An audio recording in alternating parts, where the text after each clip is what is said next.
Hanno seminato il panico in pochi minuti, ma la loro fuga è durata meno di un'ora. Sono stati arrestati a tempo di record dai carabinieri i 5 banditi che attorno alle 21 di ieri hanno assaltato il magazzino Tupperware di Via delle Industrie a Ponzano.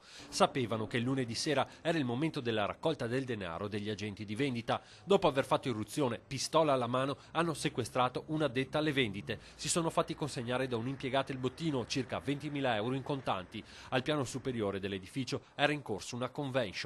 Un uomo tra i presenti, un 49enne dipendente dell'ULSS, è accorso dopo aver udito le urla delle donne al piano di sotto alle prese coi componenti del comando. Una persona che era presente all'interno del magazzino, che ha cercato di fare una reazione, è stata subito violentemente colpita al capo con il calcio della pistola.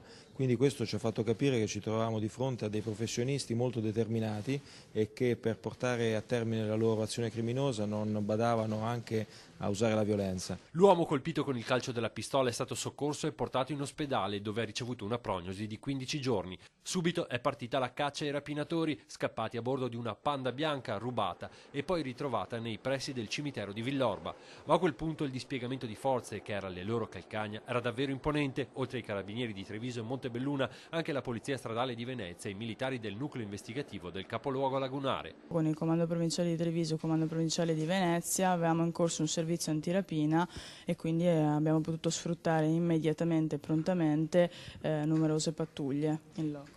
I rapinatori sono 4 siciliani ed un campano, risiedono tutti in provincia di Venezia, tra Mestre e Spinea. La fuga di 2 di loro si interrompe a Treviso con l'arresto da parte dei carabinieri. A bordo della Punto Azzurra viene trovata la busta con i 20.000 euro. Gli altri 3 vengono fermati nei pressi di Mestre. Ora tutti e 5 sono in carcere a Santabona accusati di rapina.